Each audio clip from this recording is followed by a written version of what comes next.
Baik, insya Allah kita akan lanjut kajian Ayyuhal Walad kita. Yang kemarin kita sudah sampai kepada masalah eh, niat ya, juga tentang ilmu untuk diamalkan. Insya Allah kita akan lanjut ke halaman 45 ya di PDF-nya. Yang punya kitab mungkin bisa dicari saja. Ini banyak versi kitabnya ya. Silakan. Minggu lalu kita berdiskusi seputar ada ya yang membicarakan masalah niat ya. Eh, ada baiknya saya akan ulas ya. Ada beberapa definisi tentang niat itu di kalangan para ulama dan ini bisa saya dapatkan. Saya dapatkan di kitab At-Tibyanu fi Adabi Hamalatil Quran. Ya, ini buat tambahan. Saya share dulu. Hmm. Kelihatan ya?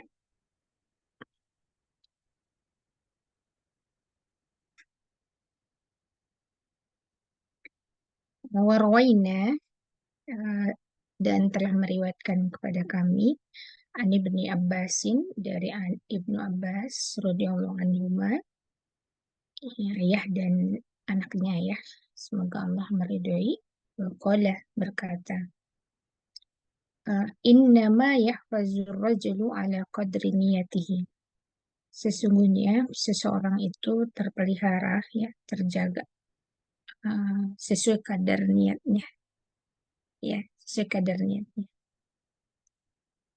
Kalau kita niatnya baik, ya maka itulah kadarnya kita. Kalau niatnya buruk, ya itu juga kadar kita. Kalau nggak punya niat apa-apa, ya kadar kita juga seperti demikian, begitu ya, terhadap amal.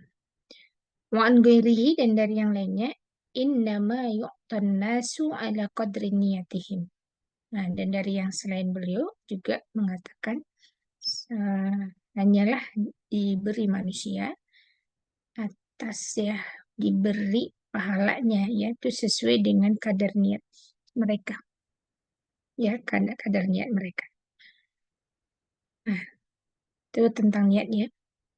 Warwaina dan juga meriwayatkan kepada kami Anil Ustadi ya dari guru kami bernama Abil Qasimi Al-Qushairi rahimahullah ta'ala qala al-ikhlasu ifradul haqqi subhanahu wa ta'ala fi ta'ati bil qasdi.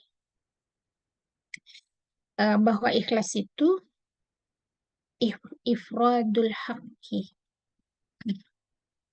hak, hak tunggal ya, hak tunggalnya Allah Subhanahu wa taala ya di dalam ketaatan dengan niat ya, dengan bil qasdi ya, dengan maksud, dengan tujuan, dan itu yang menjadi tujuan kita yaitu Allah ya, tujuannya adalah Allah.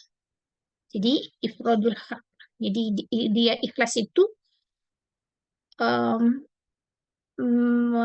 satu-satunya yang punya hak gitu loh. Istilahnya ya, satu-satunya yang punya hak itu dalam ketaatan itu hanya Allah, ya, Allah Subhanahu wa taala.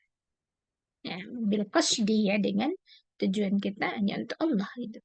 Mencari ridha Allah. Bahwa ayurida dan dia itu ingin bitaatihi, dengan ketaatannya tadi itu dia ingin, seseorang tadi ingin itu apa? At-taqarrubah ya, ingin mendekat dengan Allah, ingin berdekatan dengan Allah, taqarrub ilallahi ta'ala, duna syai'in, enggak ingin mendekat dengan siapapun ya, selain Allah itu, duna syai'in akhar min tasannu'in li makhlukin ya, tidak sesuatu pun yang lain minta sunuin ya, berupa em, memproduksi perbuatan tadi gitu ya, melakukan sebuah perbuatan tadi itu limakhlukin, untuk makhluk, nggak ada, nggak ada keinginan untuk itu. Itu ikhlas ya. Jadi makna ikhlas di kalangan ulama itu dalamnya awit tisabi mahmadatin, atau adalah ikhtiar, ya ikhtiar dia eh, mendapatkan pujian di sisi manusia.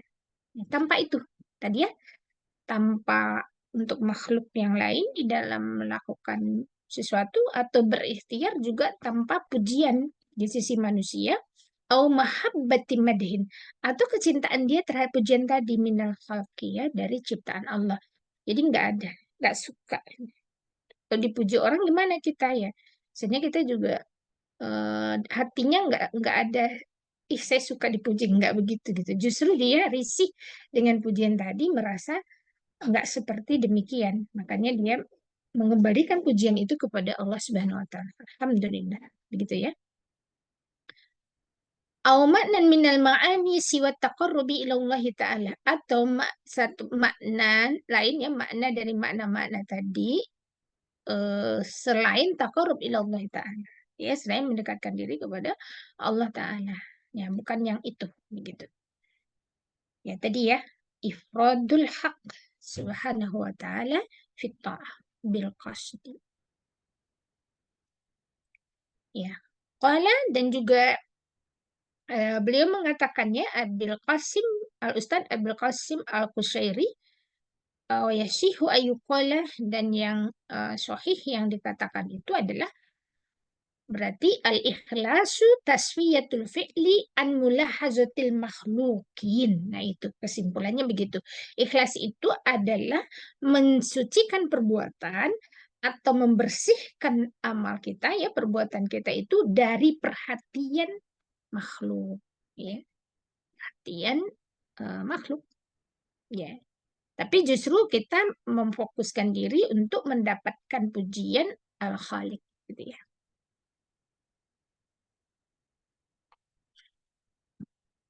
Wa an Hudzaifah wa an Hudzaifatal Mar'asyi, dari Hudzaifah al-Mar'asyi rahimahullah taala, beliau mengatakan ya, ini pendapat-pendapat ulama ya, mungkin menambah wawasan kita tentang definisi-definisi ikhlas atau makna-makna ikhlas dari kalangan ulama, yang selama ini kita hanya tahu narasinya mencari ridha Allah. Intinya memang begitu gitu ya, tapi narasi-narasi mereka jauh lebih dalam.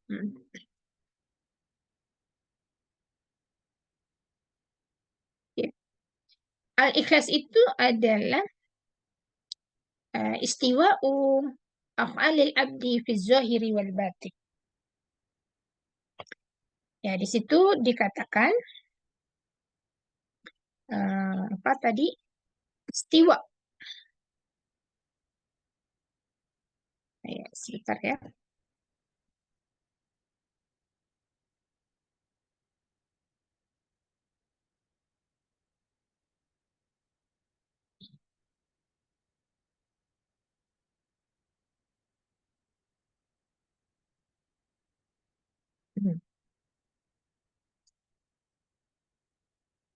Dikatakan bahwa ikhlas itu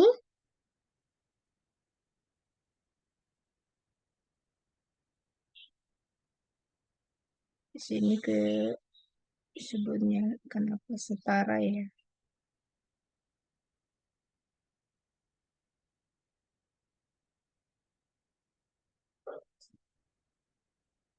Oh ya, istiwa itu setara, sepadan ya. Istiwa itu setara, sepadan perbuatannya. Jadi seorang hamba itu perbuatannya itu ya, istiwa wa af'alil abdi, sepadannya perbuatan-perbuatan hamba fi zahiri wal batin ya, Baik itu dalam kondisi dia tampakkan perbuatan itu, maupun dalam kondisi dia sembunyikan perbuatan itu sama, nggak berbeda perasaannya, ya. Bukan berarti misalkan kalau ditampakkan dia pengen dipuji, kalau ditampakkan dia nggak pengen dipuji, nggak begitu begitu.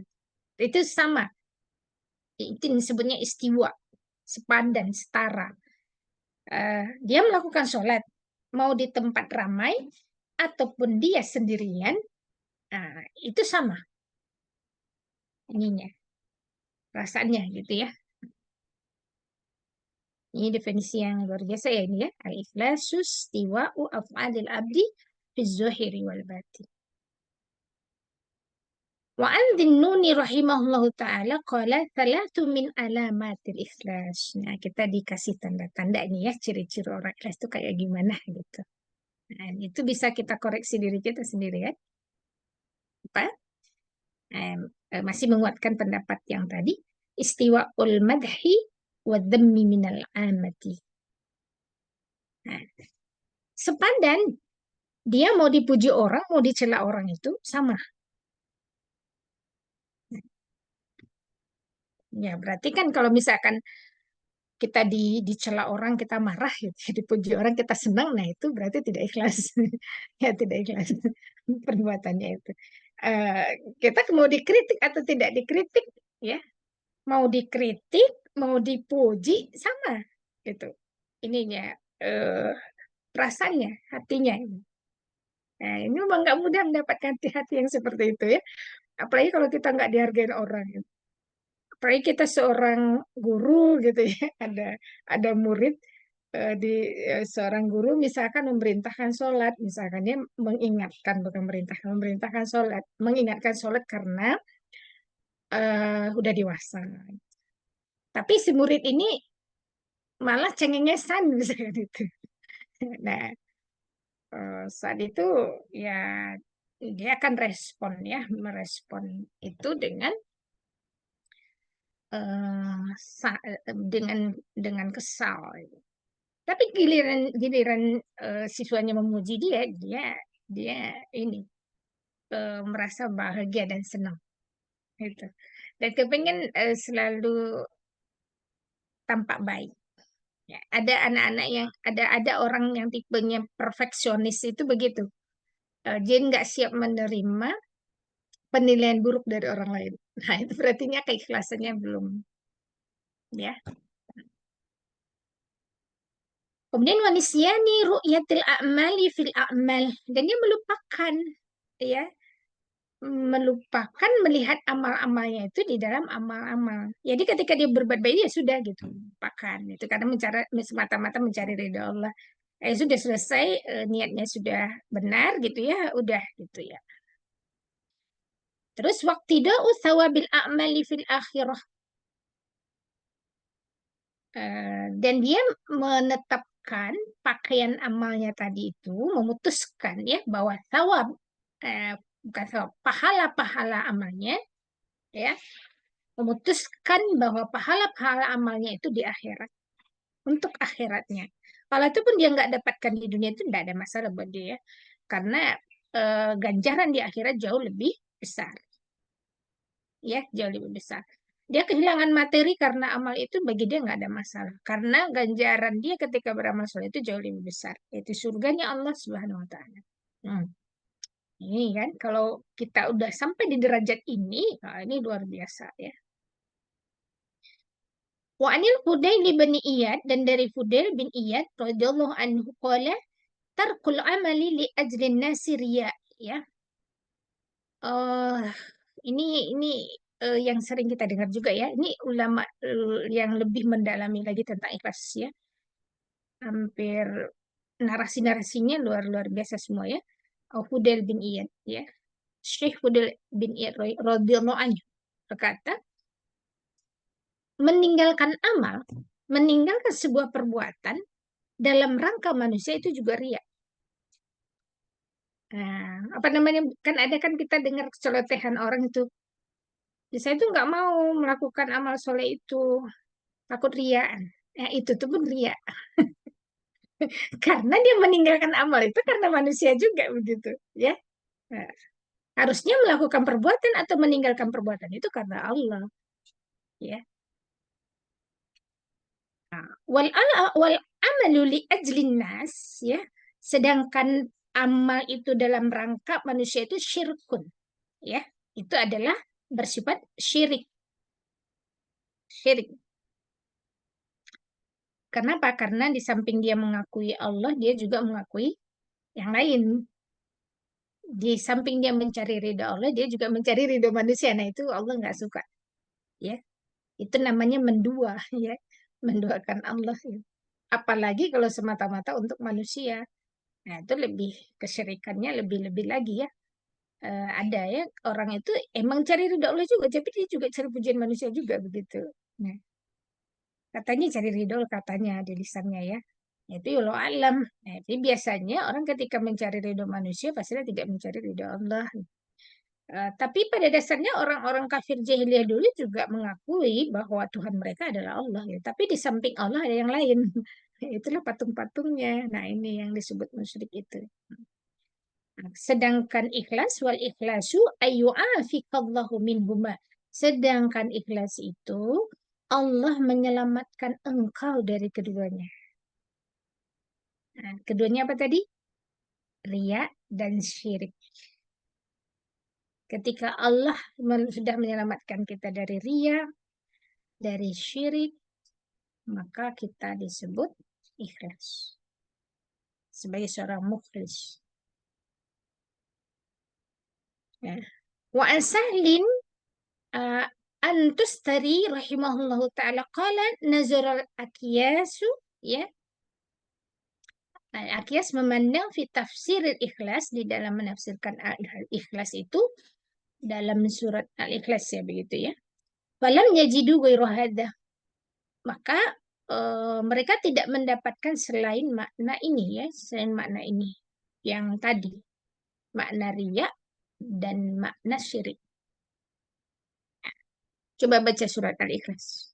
Ada nggak kata Al-Ikhlas di dalamnya? Nggak ada. Tapi maknanya yang tadi disebutkan. Qul wallahu ahad. Nah, kalau kita apa namanya, memperuntukkan amal kita kepada manusia, ya berarti Allah itu tidak ahad lagi dalam hati kita. Nah, terus Allahus Samad, Allah tempat bergantung. Ketika kita menggantungkan diri kita kepada manusia, ya maka ikhlas itu juga nggak ada lagi dalam diri kita. Karena Allah sudah kita kesampingkan gitu, untuk menjadi penolong, penolong kita, ya, dalam kehidupan. Kemudian eh, lam yalid wa lam yulad. Nah, itu, ya.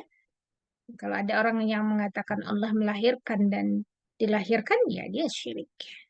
Walam yakul lahu kufuwan ahad, dan tidak ada yang setara dengan Allah itu. Sesuatu pun. Nah, itu surat Al-Ikhlas itu. Terdapatlah, ya. Nggak ada mereka itu mendapati selain makna ini, ya. Makna yang tadi, antakuna, ya.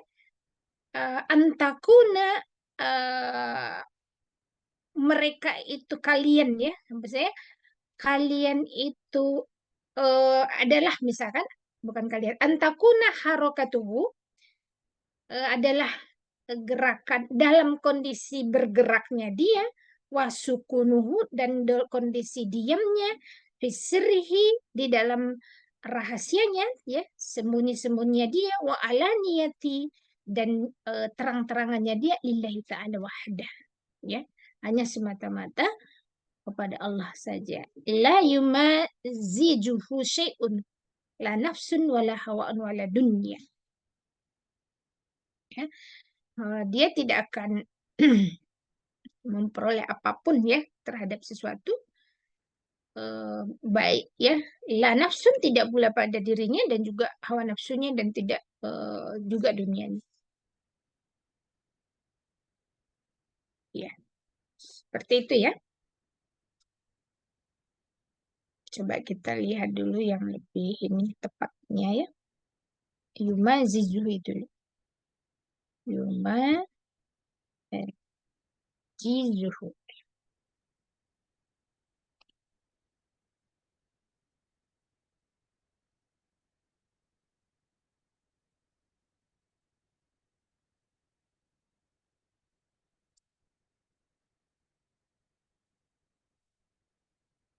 Majizu.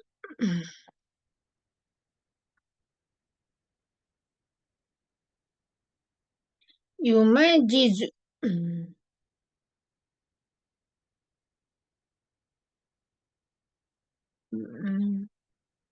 Jadi kalau nyarinya berarti yang ini ya, yang majaza.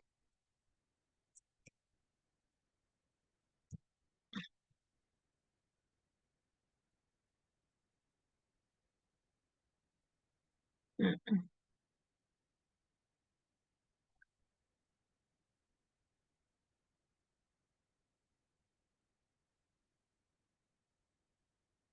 Ya, seperti itu ya.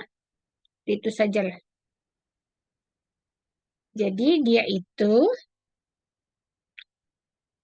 tidak menggantungkan ya dirinya pada sesuatu pun, tidak mengikuti ya terhadap sesuatu, tidak pula terhadap hawa nafsunya, eh, memenuhi kebutuhan dia itu, tidak pula pada hawanya dan juga tidak pada dunia. Wanis seri, wanis seri rahimahullah taala, la ta'mal linnasi syai'an, engkau tidak bekerja untuk manusia sesuatu pun, wala tatsruk lahum syai'an, dan juga tidak meninggalkan ya sesuatu pun karena manusia tadi. Wala tughatti lahum syai'an, ya, juga tidak menutupi sesuatu itu karena manusia, wala taksyif lahum syai'an, juga tidak mengungkap sesuatu itu pun karena manusia. Oke, alhamdulillah ya. Itu tambahan dari makna-makna ikhlas. Insyaallah cukup memperkaya ya, memperkaya sakopah kita ya tentang keikhlasan. Nah, baik kita lanjut ke materi selanjutnya, ayuhal walad ya. Ya, karena kemarin ada yang bertanya ya tentang itu, jadi saya tambahkan referensinya. Itu ada di kitab At-Tibyanu fi Adabi Hamalatul Quran. Baik,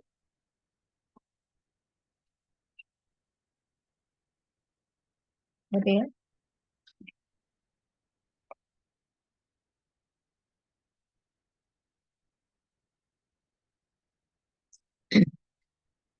قال المصنف العلامة الشيخ حجة الإسلام الإمام الغزالي رحمه الله تعالى في كتابه أيها الولد ونفعنا الله به وعلومه في الدارين آمين يا رب العالمين.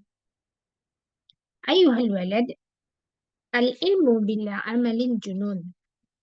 Ilmu itu tanpa amal dia adalah gila.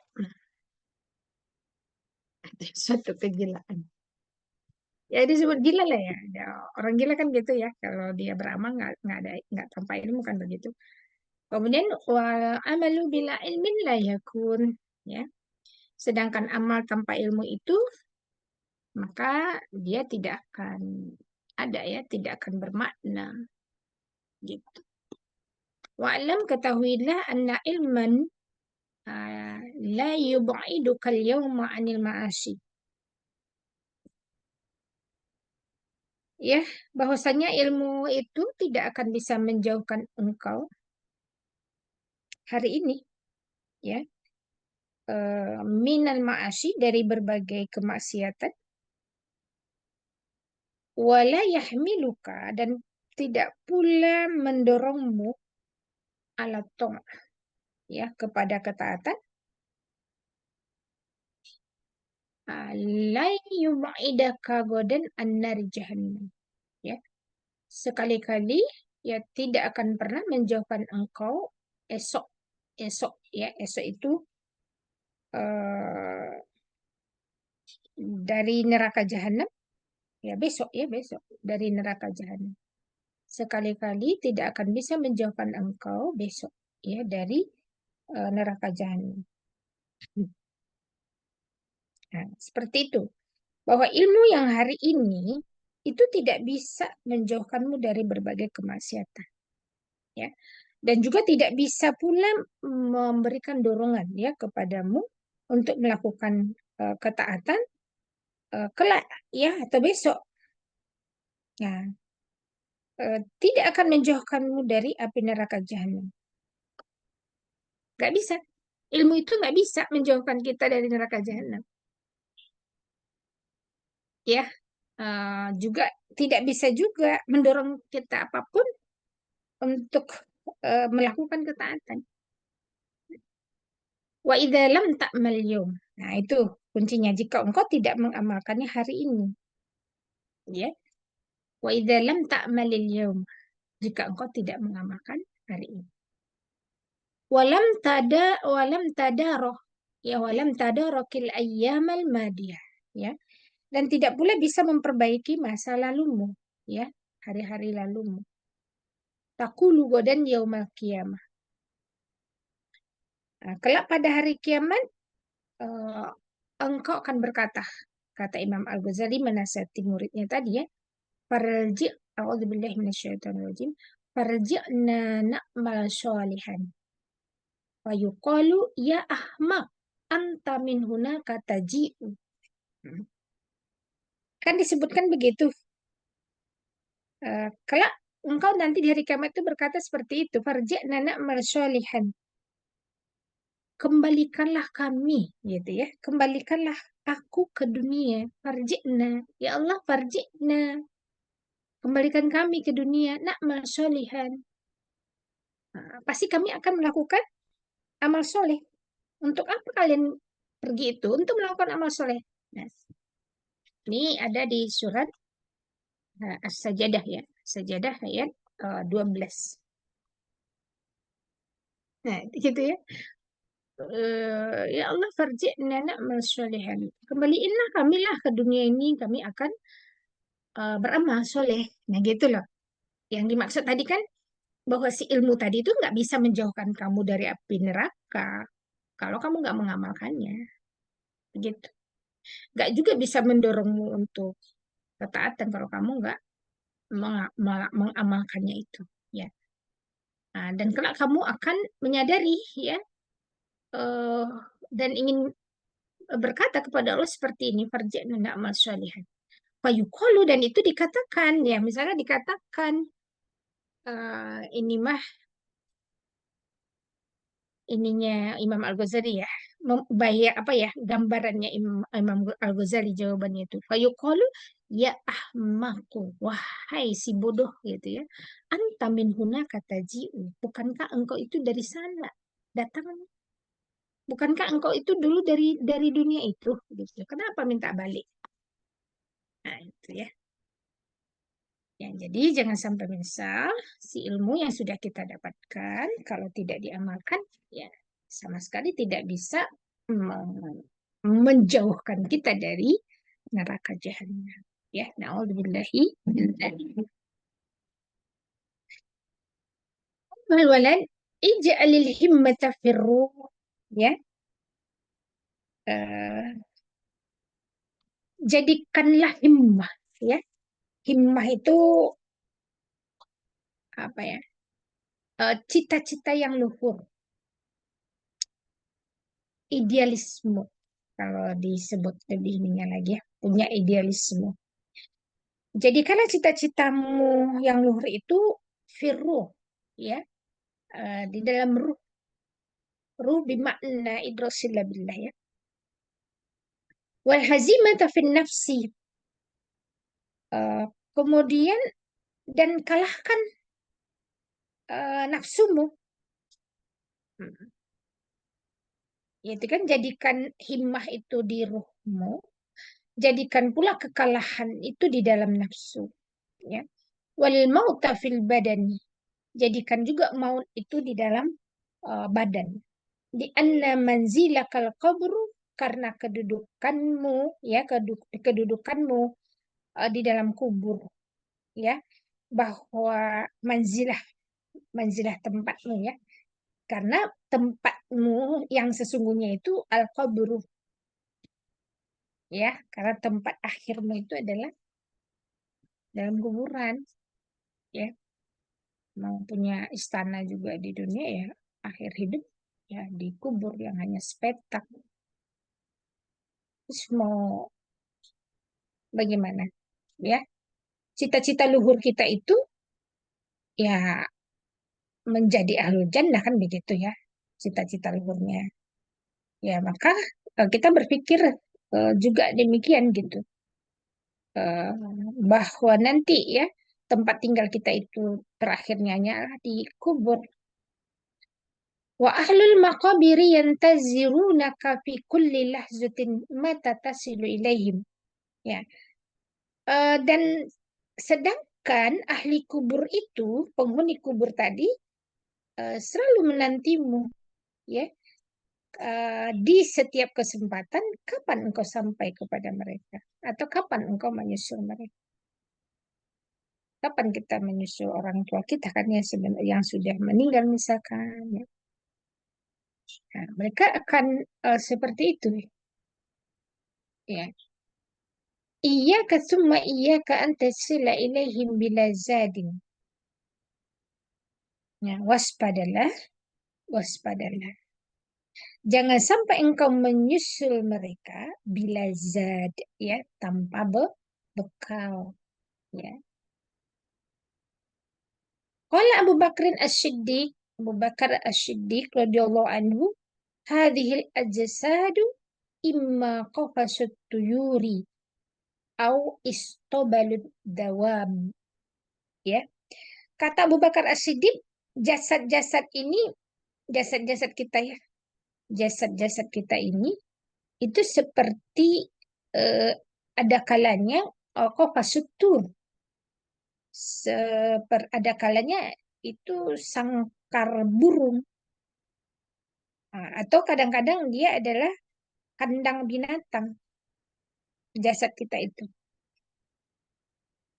Fatafakkar fi nafsika min ayyuhuma anta. Ya, kata Imam Al-Ghazali ke muridnya itu ya, maka fatafakkar, renungkan, pikirkan, ya, fi nafsika tentang dirimu, ya, tentang dirimu sendiri. Min ayyuhuma anta. Termasuk yang manakah engkau dari kedua hal itu? Sangkar burungkah atau kandang binatang? Nah, coba dijawab. Saya bisa ngejawab ya. Pilih yang mana? Nah, itu Abu Bakar tuh punya analogi yang luar biasa ya. Bahwa hadil ajsad, ya, bahwa tubuh kita ini imma qafasut tuyur, ada kalanya itu adalah sangkarnya burung, atau istobalul dewa atau kandangnya eh, hewan. Gitu. Ya. Di bawah dia beliau menjawab. In kunta minat tuyurul, in kunta minat tuyuri al-ulwiyati, ya. Jika engkau termasuk burung-burung ul, uluwiyah, ya, uluwiyah yang terbang tinggi, ya, burung terbang tinggi kan ya, ya burung itu ya. Nah, kalau engkau masuk, kalau engkau itu termasuk burung-burung yang terbang tinggi, fahina tasma'u tonina tibli, ya, maka ketika engkau mendengar tonin, dengungan genderang, ya, dengungan genderang, irji'i ila rabbiki. Ini surah Al-Fajr ya. Ya ayuhat, ya ayyatuhan nafsul mutmainnah, ya. Wahai jiwa yang tenang kan gitu. Irji'i ila rabbiki. Pergilah engkau kembalilah kamu kepada Rabbmu. Nah, tatiru sa'idan ila an taqa'ada fi a'ali burujil jinan. Ya. Maka engkau akan terbang tinggi hingga bersimpuh anta kok udah fi ali buruj, bersimpuh di ketinggian burujil jinan. Nah, itu uh, ketinggian surga. Ya, wujudan. Kama qala Rasulullah sallallahu alaihi wasallam, ah, ihtazza arsyur rahmani li mauti Sa'd bin Mu'adz, ya. Arsy Rahman itu bergetar. Bergetar arsy Rahman itu karena kematian Sa'ad bin Mu'adz. Kematian Sa'ad. Ini kalau kita ada seperti sangkarnya burung. Jasad kita itu seperti sangkarnya burung jasadnya. Wal billahi ta'ala. Ya itu tadi. Mengerti nggak ya maknanya? Misalkan jika engkau sebagai seperti burung tadi, istilahnya enggak apa namanya? eh, Tidak di di kerangkeng diinsangkan. Kalau kita sebagai burung kan pastinya ingin terbang tinggi, gitu ya, di ketinggian. Kalaulah sekiranya si burung tadi mendengar dentuman gitu ya, panggilan dengungan genderang, misalkan mendengar dengungan genderang, genderangnya bunyinya begitu, irji'i ila rabbiki gitu.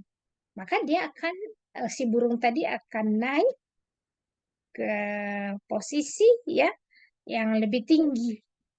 Ya, bertenggerlah dia di situ, bersimpuh di ketinggian surga. Karena Allah kan adanya memang eh, ya di surganya Allah gitu. Nah, seperti yang dikatakan oleh Rasulullah bahwasanya arsy itu bergetar. Arsy-nya Rahman, arsy-nya Allah karena kematian Sa'ad bin Mu'adz. Berarti jasadnya yang mati gitu.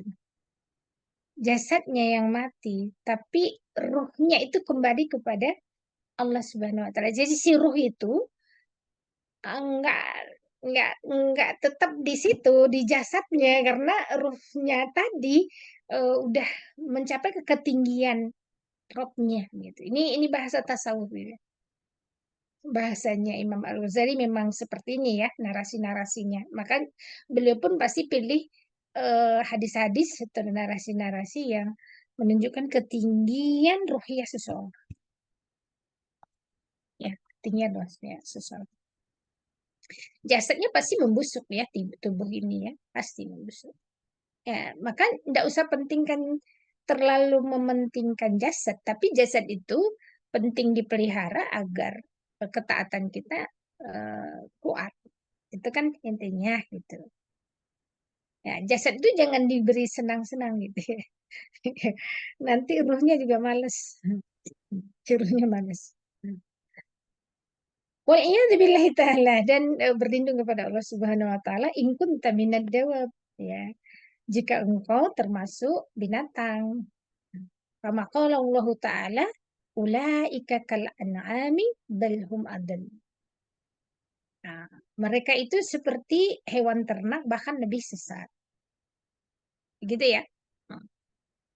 Ya, sesatnya di mana? Lebih sesat dari manusia. Ya, kalau domba mah kalau kawin ya terus bunting lah si betinanya gitu. Nggak mikirin mau ngebunuhin anaknya kan atau membunuh betinanya. Tapi kalau manusia ketika dia berzina kemudian sudah menghamili gitu ya si perempuannya, dia berpikir untuk membunuh janinnya. Nah itu disebutnya balhum ado, lebih tersesat. Nah, fala ta'manin tiqalaka min zawiyatid dari ila hawiyatin nar. Maka janganlah merasa aman dengan perpindahanmu dari kampung dunia ini kepada neraka hawiyah atau menuju neraka hawiyah. Jadi jangan merasa aman perpindahan kita itu. Kita sekarang ada di dunia, gitu ya. Masa berpindahnya ke neraka?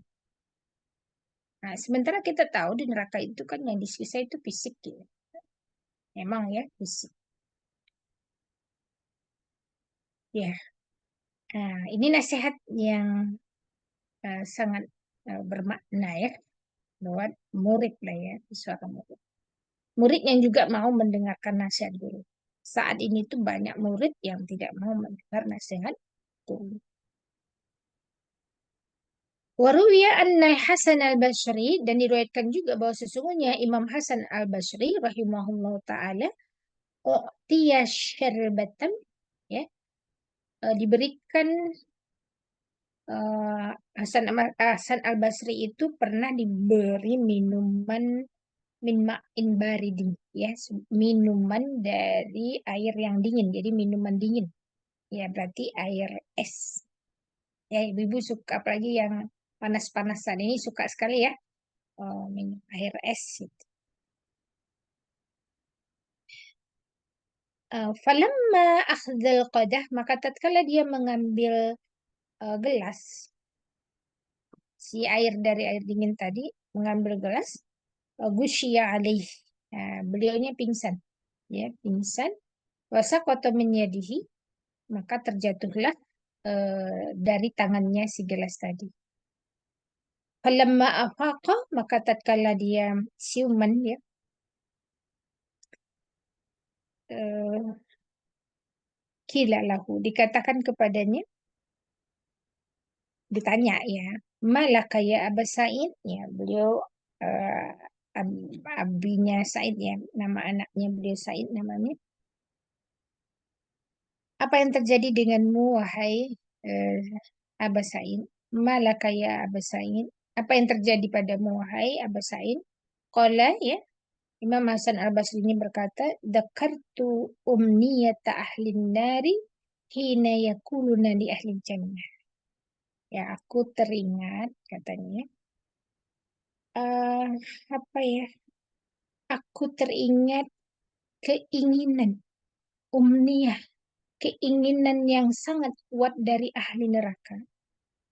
Ketika mereka berkata kepada ahli surga, an afidu alaina minal ma'i au mimma razaqakumullah. Gitu ya. Limpahkanlah kepada kami, ya.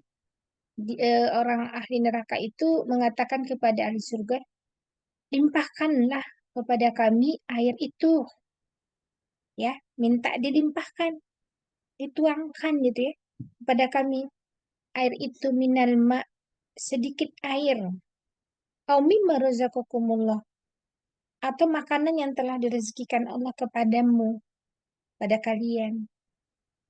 Nah, itulah ulama ya.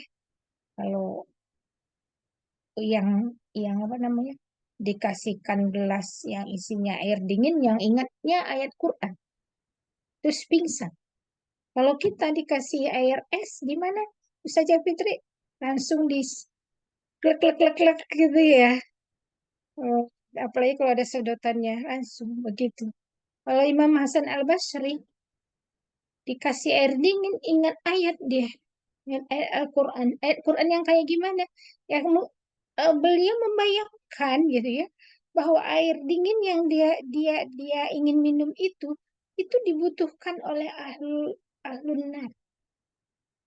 Nanti di yaumul akhirat. Ya, ingatlah ayat an afidu alaina minal ma'i au mimma razaqakumullah. Nah, ini apa ya? Luar biasanya ya keberkahan bagi penghafal Al-Qur'an itu begitu. Ya, mampu menghubungkan segala sesuatunya itu dengan Al-Qur'an. Nah, itu menambah keimanannya. Itu sampai pingsan gitu ya, sampai pingsan saking takutnya dia masuk neraka. Padahal kita tahu Imam Hasan Al-Basri itu banyak sekali amal solehnya, ya, banyak sekali jariahnya. Ya kita yang bukan apa-apa, dengar ayat ini aja nggak bergetar apapun, ya kan? Hmm. Ya nggak diberi sama Allah seperti itu ya, karena memang kualitas takarub kita kepada Allah ya tidaklah sama ya, tidak berbanding dengan ulama. Tapi bukan berarti tidak bisa diraih. Insya Allah. Kalau terus kita mendekat. Ya. Baik, barangkali kita masuk diskusi saja ya. ya. Ya rada sedikit ininya, tapi karena yang penting ini khatam ya, itu saja lah ya. Perkiraan 10 kali pertemuan, tapi kalau sekiranya belum ya kita tahu. Silakan Ustazah. Baik, ya baik Ustazah. Ya, Jazakallahu katsiro untuk pemaparannya. Silakan apabila dari Ummahat ada yang ingin ditanyakan terkait yang sudah disampaikan oleh Ustazah.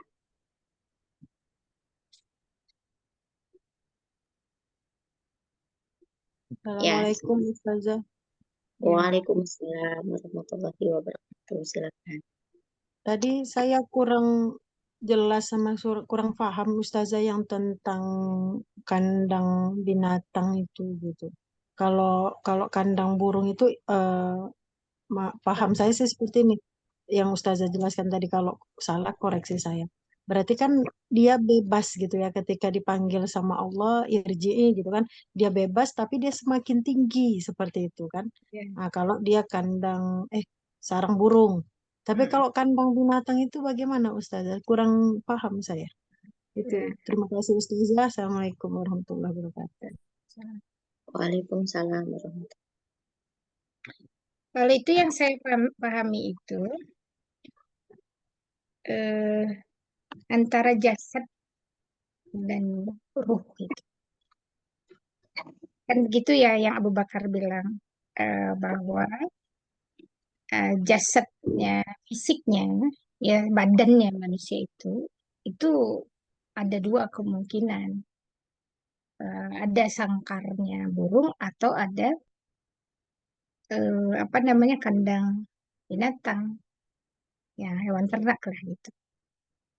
Jadi kalau ruhiah seseorang itu terus meninggi, jasadnya eh, walaupun jasadnya tetap ada di dunia itu ya, di dunia ini, tapi ruhiyahnya udah sampai ke Allah lebih tinggi kan gitu. Dia bisa meninggalkan itu, meninggalkan jasadnya tadi atau dunianya itu. Karena jasad itu kan lebih kenikmatannya pasti yang dirasakan kan yang dunia-dunia aja ya Bu ya.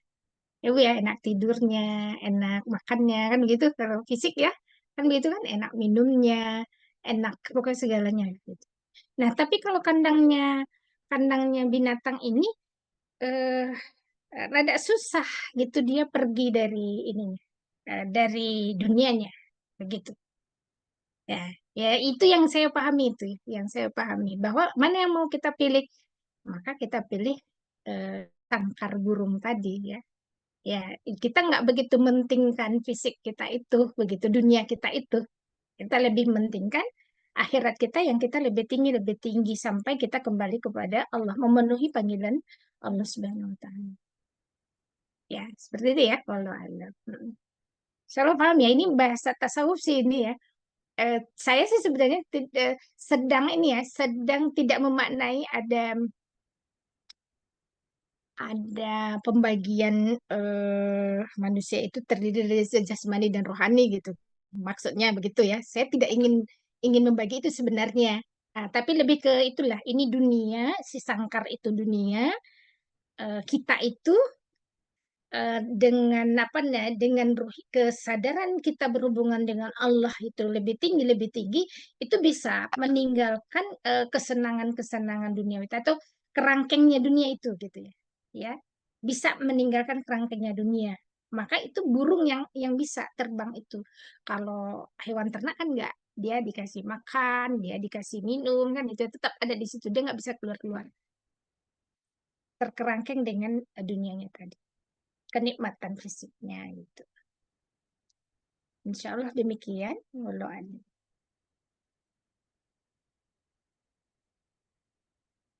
Syukran Ustazah. Jazakillah khair.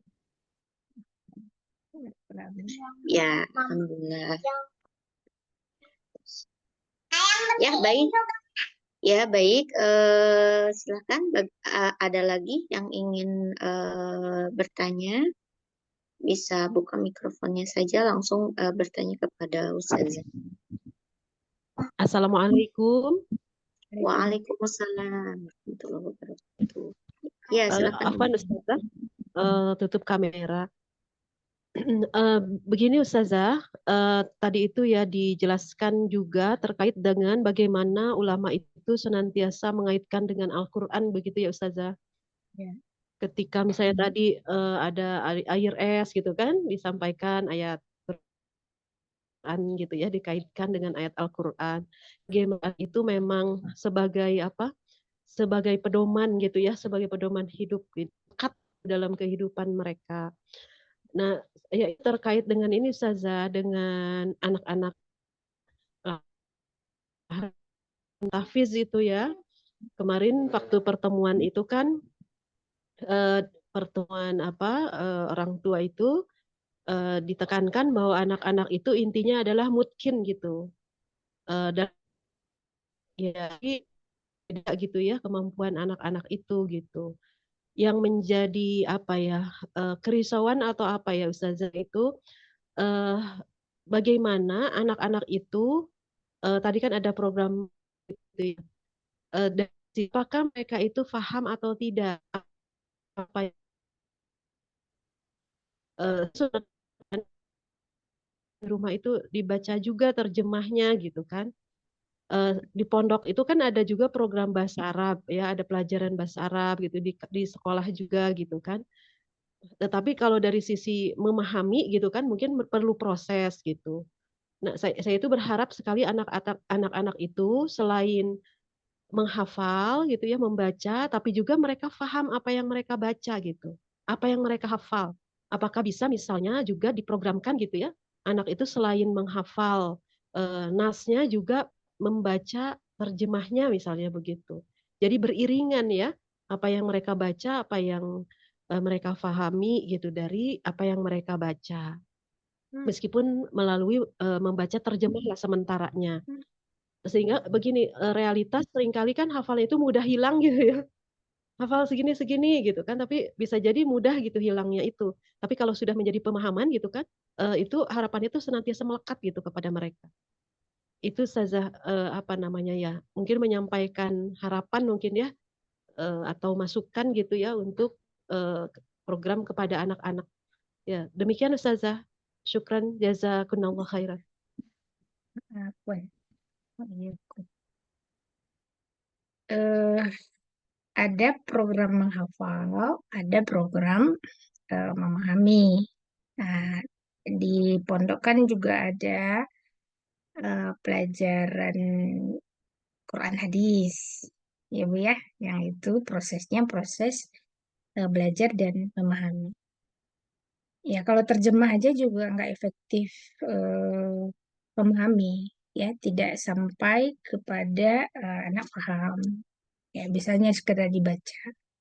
Jadi kita secara berkala memang memberikan materi, ada materi Quran hadis, ya, yang itu nanti ada syarahnya juga, ya, ada diterjemahkan, kemudian dipahami. Di samping Quran hadis itu juga ada kajian kitab yang seluruhnya itu juga ada diambil dari dalil-dalil Al-Quran, ya, dan hadis. Apakah itu kitab min muqawimat, ya? Ada kitab min muqawimat itu juga diambil dari Al-Quran hadis. Ada kitab Talimul Mutalim gitu ya. Kemudian ada juga Dirasat fi Fikril Islam. Nah, itu semuanya juga ada ya ayat-ayatnya yang itu dikaji, ya, dikaji, bahkan mungkin itu didalami, lebih didalami.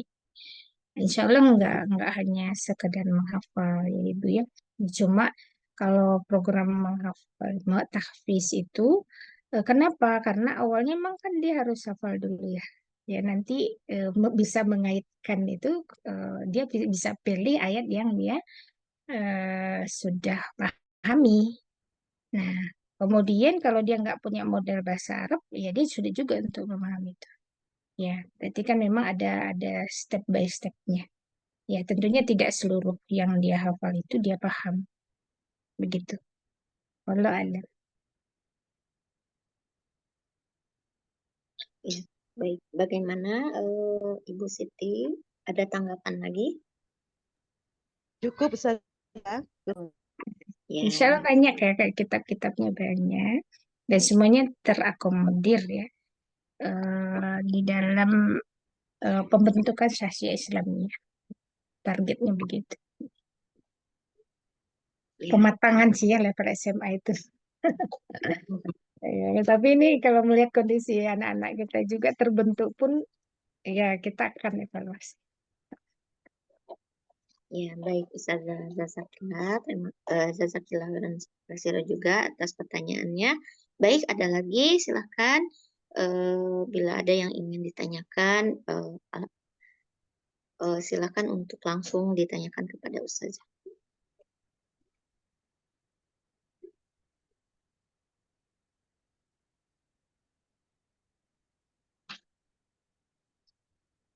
Silakan ya, ini masih ada waktunya.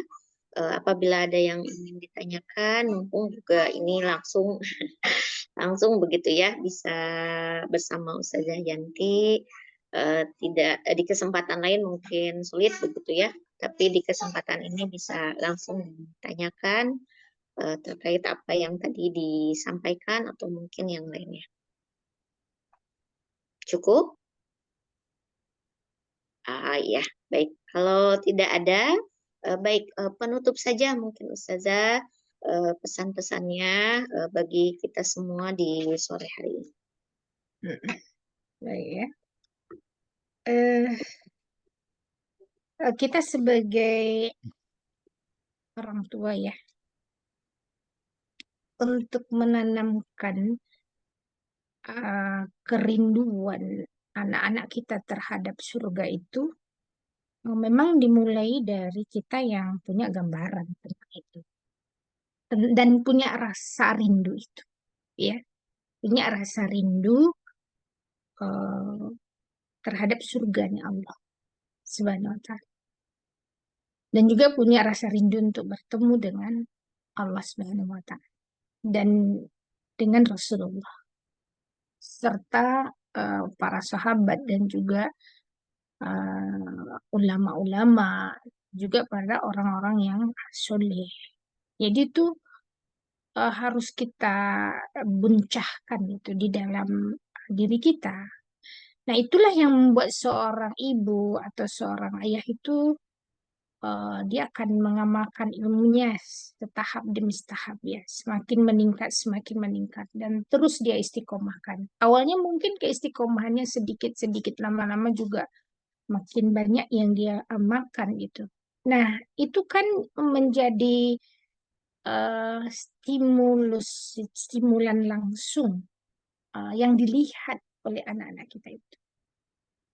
Yang dia pertanyakan mungkin kepada kita, kenapa sih umi saya itu rajin begininya? Kenapa sih abi saya rajin begininya?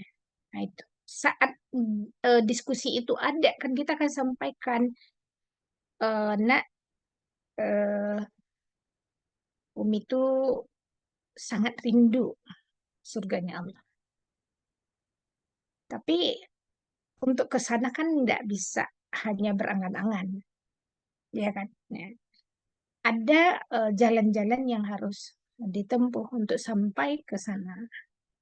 Ya seperti halnya lah orang yang rindu, pasti dia punya bekal sedikit banyaknya. Rindu pulang kampung, ya pasti dia butuh banyak bekal. Ya misalkan rindu dia kepada ayah bundanya, ya, dia harus punya bekal untuk melakukan perjalanan itu. Dan dia pasti akan fokus, konsentrasi untuk menyiapkan bekal itu agar dia sampai ya, bertemu dan juga meluapkan ya rasa rindu kepada kampung halaman mungkin ya, atau kepada keluarga atau bahkan kepada teman ya, kepada pasangannya dan sebagainya ya. Bekal itulah yang sedang Umi persiapkan gitu ya. Kenapa harus selalu menjaga sholat 5 waktu? Kenapa harus bercapek-capek lakukan sholat-sholat sunnah misalnya? Kenapa fisik ini merasa ya selalu kelelahan dalam dalam dakwah misalkan kayak gitu ya? Dan terus konsentrasi untuk apa namanya, untuk menyelamatkan para ibu, generasi dan umat ini di izin Islam wal muslimin gitu, untuk kemuliaan Islam dan kaum muslimin itu semata-mata memang ingin meraih surga, enggak ada yang lain. Nah, ayo, nak kan gitu ya, ayo nak kita eh, bersama-sama. Ya, kalau rasa itu nggak ada di kita, kita kan juga nggak akan bisa nyampein itu kan gitu kan ya kepada Ananda kan gitu. Yang ada itu biasanya eh, nyalahin doang kan begitu jadinya. Istilahnya dia banyak salah, eh, itulah yang kita omelin gitu kan.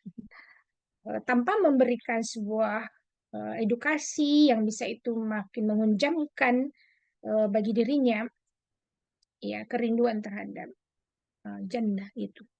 Nah, kerinduan terhadap jannah itu kewajiban setiap orang tua ya, untuk menanamkan itu kepada anaknya. Dan itu tidak akan bisa sampai jika di dalam diri orang tuanya itu kerinduan itu juga nggak ada. Ya gimana mau mau mendorong anak-anak ke arah situ kalau kitanya sendiri juga nggak punya kan itu yang namanya gorizah ya, perasaan seperti itu kan sebenarnya adalah dorongan ya, ya dorongan untuk melakukan sesuatu ya, action untuk memenuhi kebutuhan tadayun kita gitu ya, kemudian juga kebutuhan beragama anak-anak kita, keluarga kita, pasangan kita. Nah, sampai kita tidak lagi mengharapkan dunia ya, dunia itu hanya diberi oleh Allah aja lah, kita dapatkan begitulah istilahnya, bukan sesuatu yang memang bergantung di situ enggak, tapi itu jalan-jalan yang memang kita ikhtiari karena sesuai hukum syarak saja, selebihnya itu Allah yang kasih ya. Sementara kita terus mencari akhirat kan begitu ya, wabtagi eh, kejarlah gitu ya, kejarlah uh, hayat terakhir ya. Kejarlah kehidupan akhiratmu ya, kejar se selari sekencang-kencangnya untuk mengejar akhirat itu gitu kan, itu yang diperintahkan Allah dalam Al-Quran kepada kita, itu mengejar akhirat. Allah nggak pernah menyuruh kita untuk mengejar dunia, itu nggak, tapi yang diperintahkan itu adalah mengejar akhirat. Ah, cuma kalau untuk dunia itu Allah cuma bilang walatan sanasibak nasibak fid dunya. Jangan lupa aja gitu loh, ya. Jangan lupa kehidupan duniamu. Itu hanya jangan lupa. Tapi kalau kita lupa juga nggak apa-apa itu sebenarnya. Ya, misalkan ya, kayak tadi kita pengen eh, pulang gitu ya ke kampung halaman. Udah bilang ke orang rumah, mungkin ke ibu kita gitu ya, atau ke saudara kita, bahwa kita mau pulang kampung. Terus ibu kita pesan, jangan lupa ya nak, bawa tahu Sumedang misalnya sih ke saya misalkan begitu. Terus saking saya mengejar gitu ya, ingin sampai ke apa namanya, ke kampung halaman itu, menemui orang-orang yang dicintai, saking mengejarnya, berlari untuk mengejar itu, pokoknya saya harus sampai gitu ya. Itu tuh sampai lupa loh bawa tahu Sumedangnya begitu kan. Terus sampai lupa, nyampe itu maaf ya Bu, tahu Sumedangnya itu lupa ya. Kira-kira ibu kita marah nggak kita? Nggak juga gitu, nggak marah dia. Ya nggak apa-apa, nah yang penting kamu sudah selamat sampai ke sini ya. Begitulah analogi ya kira-kira ya yang bisa didekatkan analoginya ketika kita mengejar dunia. Jadi emang hati yang kayak gitu tuh emang hati yang diberi sama Allah sih ya. Ya kan, bukan bukan apa namanya ya. Ya, emang pastinya memang kita akan mengusahakan itu ya. Tapi begitu kita usahakan nggak otomatis dapat sih sebenarnya. Tapi terus saja lah seperti itu. Ya, saya suka kalau ke santri itu kayak gitu ya. Habis maghrib itu mereka tuh kadang bubar itu, nggak mau sholat sunnah, bahkan sudah zikir pun males gitu ya gitu ya. Saya kalau di sana, kalau datang ke sana berjamaah bilang, saya paksa zikir, zikir, zikir. Ya kadang merengut gitu ya. Biarin kalian terpaksa dulu, pokoknya zikir. Nah, zikir dalam keterpaksaan. Silahkan. Ya, aku udah zikir gitu. Habis itu sholat sunnah. Nah, sholat sunnah. Ini nggak boleh ada yang keluar dari majelis sholat itu. Dari sholat sunnah. Nanti kasih nasihat. Enak mana? Dipaksa atau ikhlas? Sama-sama ini, sama-sama melakukan gitu kan, sama-sama tenaganya sama, energinya sama kan gitu kan. Nah, mau terpaksa apa mau ikhlas karena Allah. Ya, memang kan nggak otomatis dia paham itu lantas itu menjadi amal soleh, enggak. Itu butuh riado, butuh latihan. Jadi awalnya kan orang itu belajar, awalnya ya ada di majelis itu pertama. Kemudian dia paham. Begitu dia paham, apakah otomatis si pemahaman itu nyeklik dengan amalnya? Enggak, ya.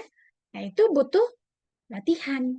Nah, butuh pembiasaan, butuh tikror, butuh diulang-ulang tuh. Kan kata ada penelitian kan itu sampai 15 hari sampai 20 hari dia melakukan itu tanpa bolong, baru dia bisa menguasai habit itu. Karena ada yang sebulan, 2 bulan, 3 bulan gitu kan, baru bisa menguasai habit itu. Nah, itu yang bisa kita inikan pada diri kita kan penempaan. Nggak mudah kan bangun malam itu ya, sholat tahajud itu, mengistiqomahkan sholat tahajud itu tuh nggak mudah. Tapi kalau udah dapat habitnya, terasa lah ya.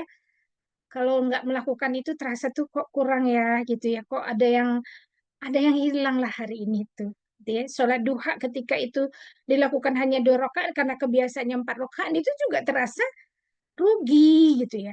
Nah, ada satu waktu godaan, misalnya godaan pekerjaan atau godaan apalah ya, godaan tidur dan sebagainya. Nah, itu membuat si tubuh tadi karena menyatu dengan ruhiyah yang sudah dibentuk ya oleh kita, ya si tubuh itu menolak hal-hal yang tadinya yang bukan kebiasaan dia, ya. Jadinya dia mau melakukan itu, ngantuk-ngantuk juga kan gitu kan. Dia paksakan, ternyata ya akhirnya Allah kasih menjadi tidak ngantuk begitu kan. Berat-berat gitu ya, tapi ketika dia paksakan Bismillah karena ini udah jadi saya yang ingin saya istiqomahkan gitu, akhirnya Allah juga meringankan untuk melakukan itu. Nah, ini apa ya yang saya sebutkan tadi itu karena didorong kerinduan kita untuk jannah ya, dan iman kepada surga Allah Subhanahu wa taala itu memang perlu di apa ya, dikokohkan, dikuatkan ya. Barulah itu mengalir ke siapapun, ya kan? Mengalir ke anak-anak kita, mengalir ke suami kita, mengalir kepada keluarga kita, juga mengalirlah lisan-lisan kita untuk mengajak orang untuk ke surganya Allah Subhanahu wa taala. Mungkin itu Ustazah Fitri ya. Ternyata closingnya tidak sebentar. Sudah lama. Ya, Ustazah, Masya Allah, tabarakallah. Ya, Alhamdulillah, jazakallah khairan katsiro kepada Ustazah sudah tadi ya memaparkan materi, sudah pesan-pesannya untuk kita juga sudah, Masya Allah, sangat mengena gitu ya untuk kita bagaimana bahwa tujuan kehidupan kita itu ya semata-mata berharap ridho Allah, maka kita harus senantiasa mengalir dalam diri kita, setiap amal kita adalah untuk merindukan surganya Allah. Mudah-mudahan tadi gitu ya apa yang dipesankan oleh Ustazah dapat kita laksanakan. Allah memberi juga keberkahannya begitu ya kepada kita supaya dalam diri kita, anak-anak kita, keluarga kita seluruhnya begitu ya mendambakan gitu ya, mendambakan surganya Allah. Amin ya robbal alamin. Ya baik. Jazakallahu khairan katsiro sekali lagi kepada Ustazah, semoga keberkahan juga berkah sehat, kesehatan, keberkahan ilmu juga senantiasa mengiringi setiap langkah Ustazah dan keluarga. Amin ya robbal alamin. Juga kami ucapkan jazakumullah khairan katsiro kepada Ummahat, Abah dan Ummah seluruhnya yang sudah hadir di sore hari ini. Semoga kita semuanya diberi keistiqomahan untuk senantiasa merindukan majelis ilmu ini. Insya Allah kita akan melanjutkan di pekan depan. Semoga Allah kodokkan kita berkumpul kembali di pekan depan, yaitu setiap hari Selasa pukul 16 sore begitu ya. Mohon maaf apabila ada salah-salah kata dan yang tidak berkenan. Mari kita akhiri saja kajian di sore hari ini dengan istighfar 3 kali, doa akhir majlis dan hamdalah. Astagfirullahaladzim, astagfirullahaladzim, astagfirullahaladzim. Subhanakallahumma wa bihamdika, asyhadu an la ilaha illa anta, astaghfiruka wa atubu ilaik. Walhamdulillahirabbil alamin, wabillahi taufiq wal hidayah. Wassalamualaikum warahmatullahi wabarakatuh. Waalaikumsalam.